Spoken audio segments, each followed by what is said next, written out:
he writes this to me. Before Joe deployed to Iraq, we took trips to see both sets of our families. And while we were visiting his brother's family, and Joe's brother is in the military as well, big military family, Joe waited for a moment where he could tell his sister-in-law, we'll call her Nancy, until she was out of the room to tell his brother that we were designating their family to be the next of kin should anything happen in Iraq. And this is his third tour over there. In other words, the sister would be the one to have the uniformed officer come to their door, God forbid.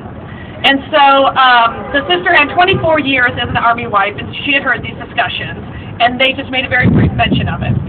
So one morning, 5 months into Joe's deployment, I got a call at 6:30 in the morning. Nancy was crying and could barely speak. It was probably only 10 or 15 seconds, but it seemed like an eternity to me. I waited for her to compose herself enough to tell me that Joe's aunt had passed away. I know, they laugh about it now, but believe me, they were laughing then. He then says, my knees buckled. Nancy didn't know to lead with the assurance that Joe was fine. It just didn't occur to her. I've never been so angry, distraught, relieved. I don't know what really. And it had nothing to do with Nancy, it wasn't her fault. But I bawled and sobbed the entire commute to work, and I had to compose myself as if nothing had happened. I couldn't even talk to one coworker about it. After Joe's return from our first 6-month separation in 2001, the families of deployed soldiers got together at Fort... Actually, I don't even want to say what the base is. Anyway, they got together to welcome home the troops. A friend of ours, a gay service member as well, held up the phone so I could at least hear what was happening from our home in San Antonio. The ceremony lasted 2.5 hours. He couldn't even attend. All right, so this is from Joe, and he writes this 2 days ago from Afghanistan. Thank you for this. It truly touches us both. The policy, something that has given us cause to worry about for our very futures. Everything to do with our futures. Benefits, retirement, salary, everything, for the 10 years we've been together, continues to make us feel like illegitimate citizens, despite our willingness to protect the very government, possibly with our lives, who legitimize this law. We feel it codifies bigotry, and I do mean we. As an Army spouse, Dan shares all the risk, but receives none of the support, not even the right of first notification in the event of my death over here.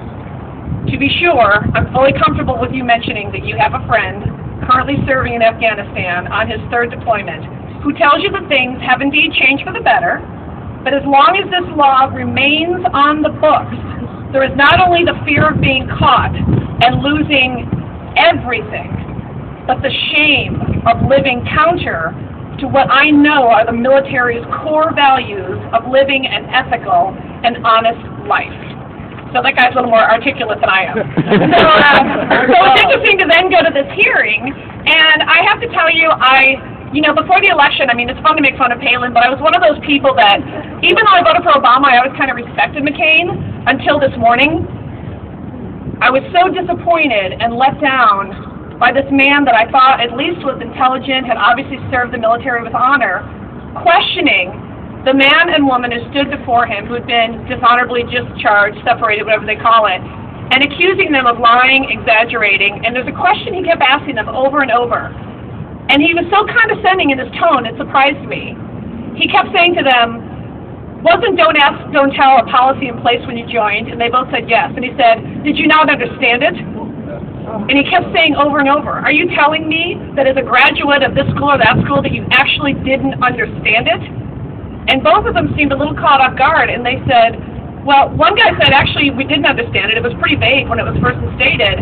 And the woman said, I understood it, but I wanted to serve so much, I knew I could serve anyway until I was kicked out.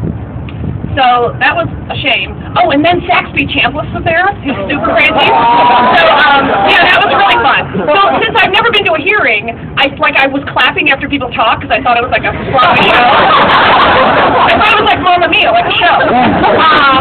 Which they should have music. It was a little boring in some parts, frankly. And so anyway, then McCain was a disappointment. Lieberman and Levin were actually pretty great. And then Chambliss started, and then he started with linking it to the Bible and how gay people aren't reflected in the Bible and stuff.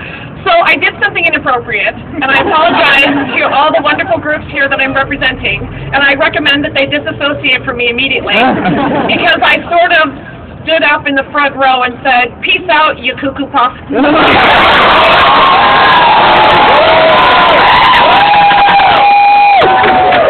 And that's why I tell dick jokes, I'm not a senator. But anyway, I have one more thing I want to do. I have this photo that I want us all to take together, and I want to do the texting thing. But one thing, as I was sitting at this hearing, is I had all these questions, and you know, you can't just raise your hand. But we have Lt Dan Choi here, who is the fire. So if Lieutenant can come up.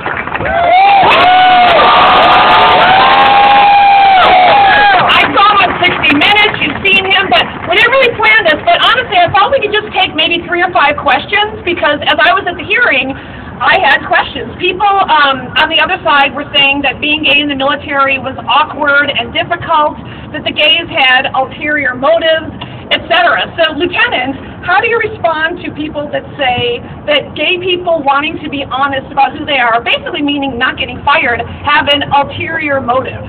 Well, first off, thank you very much, Catherine, for being here. And Joe Solmonese, where are you?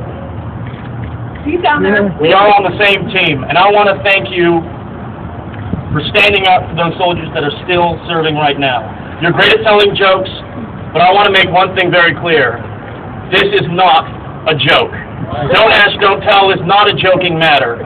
It is the only law that enforces shame, and that's why, even when I was recalled to serve again, even with all of these statements that there are ulterior motives or it'd be awkward or difficult, I was accepted by my unit with open arms. Many people said that they're trying to censor me by bringing me back in. Well, look at me now. I am still standing. I am still fighting. I am still speaking out. I am still serving my country.